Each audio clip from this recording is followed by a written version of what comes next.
Hey everybody, thanks for watching. Hit the bell, subscribe. We have new content coming out daily.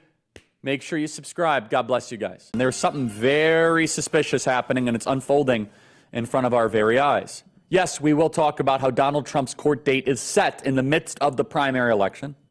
They want him to be a convicted felon ahead of the general election. The timing is intentional. That only is one of several data points that we're going to connect for you today. But first, how many times do you hear them lecturing about democracy? Democracy. It is our democracy.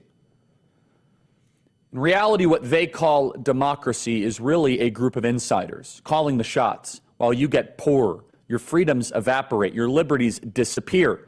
A group of insiders who run the show.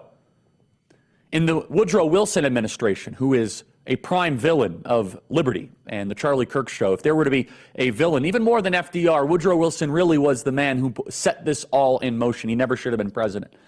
And Teddy Roosevelt, unfortunately, unintentionally gave him the presidency in the 1912 election. In the Wilson administration, this started.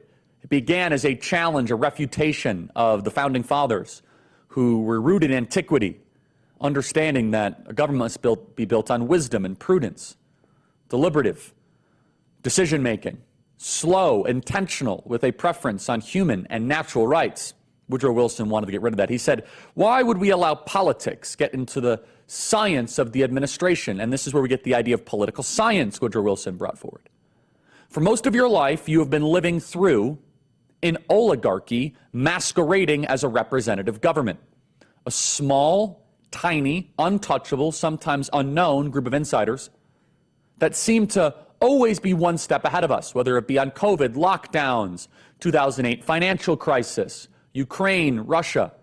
Now, thankfully, you, the American people, are starting to wake up to this. There is a widespread awakening to how the oligarchy runs the country. Donald Trump was the first person to defect from the oligarchy, who was part of their parties, who was a member of, as what Angelo Codevilla, may he rest in peace, called the ruling class.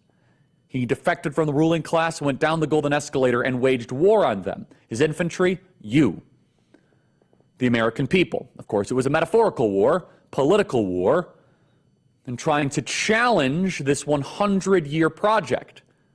Now, it's been 110 years in the making. This is a crisis that you are living through 110 years in the making. These are people that have deteriorated our currency, debased our purchasing power, kept our borders wide open, recklessly declared foreign wars. They're trying to take your weapons, take your kids, groom your kids, turn them trans and gay. It's all part of an agenda, and the people have had enough of it. The 2016 election of Donald Trump was the first time the group of insiders were legitimately scared and frightened. The last time they were that scared or frightened was when Ross Perot was threatening to become president in the 1992 election. They were able to thwart that because Clinton and Bush were the same side of the same coin. Perot was talking differently. Trump challenged them, and they're not going to forget. When he became president, he actually did what he said he was going to do. And love or hate Trump, there's mixed opinions all across the board in this audience, and that's fine. The point is, who is in charge? Is it going to be the oligarchy, the insiders, or the American people? The American people have not truly been in charge post-Woodrow Wilson. We had a couple gasps of representative government. We had maybe Dwight D. Eisenhower, Richard Nixon for a short period of time, who, by the way, betrayed a lot of his campaign promises. Maybe Ronald Reagan, but even then, we have not had a true representative movement back in Washington, D.C. The kingdom has only grown more powerful and stronger. So they created this crisis. And now they're trying to cover it up. They are deathly afraid and worried because you're dealing with people that have never been given power the proper way. These are people that took power. They were not given power. These are people that snuck in to the highest levels of our government. They were never, via consent, allowed to run the CDC, the FBI. And so with that backdrop, understanding that it's an oligarchy that we are trying to challenge, there's something that is happening in real time. And yes, Donald Trump's court date plays into this. But if you start to hear the language of Asa Hutchinson and then Mike Pence, who are members of the oligarchy, this is what you must understand about the insiders, that it transcends both parties. We call them rhinos, uniparty, regime, all fine characterizations. This is not right versus left. This is top versus bottom. This is ruling class versus the republic. That's the proper framing. When you start talking like this, they get very scared. They get very anxious because they want these silly right versus left arguments of what the corporate tax rate is going to be. Meanwhile, the issues that actually matter, family formation, church attendance, suicide rates, individual liberties, national sovereignty, endless foreign wars, and trade deals are never actually touched by the uniparty. Corporations get more powerful, the currency gets debased, and they stay permanently in power. So Mike Pence is a card-carrying member of the oligarchy. When he says, he says the tradition of Ronald Reagan, they always echo back to Reagan. What they're really saying is don't touch the neoliberal order. That's what they're really saying. They're saying just obey, be part of the Vichy French. It's nicer this way. And he said something with a lot of confidence here, and you must wonder, when Mike Pence says he is confident, more confident, that's two confidence, that the Republican nominee will not be the former president, you have to wonder, what evidence does he have to suggest this? Not a single poll shows that this is true. Donald Trump is up 50 to 60 points in every single poll. What evidence does Mike Pence have to suggest that this confidence play cut 7?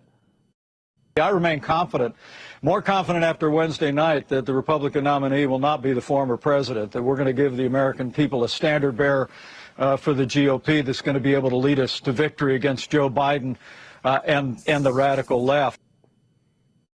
Why does he believe that? After Wednesday night?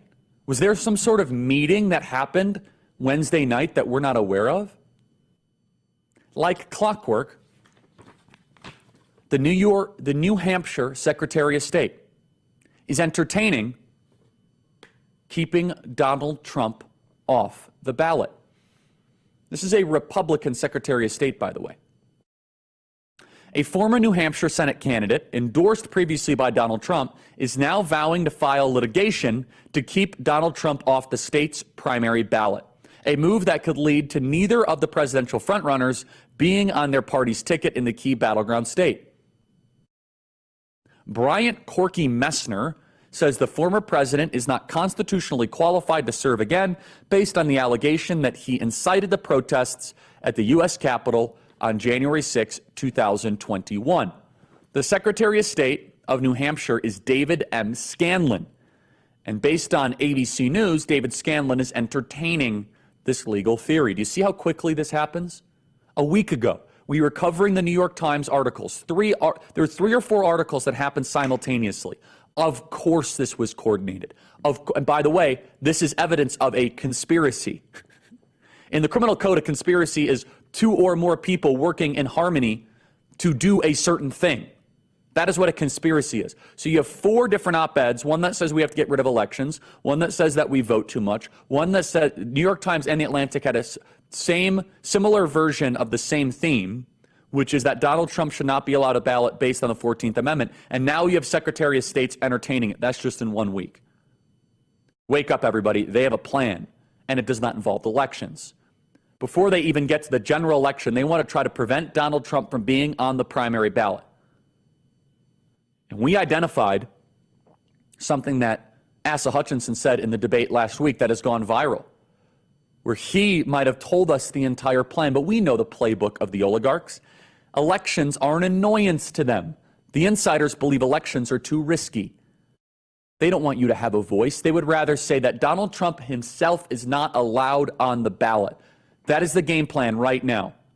All these other candidates better understand and wake up that this is a death blow to the republic if they get this done. New Hampshire is going to be the test case.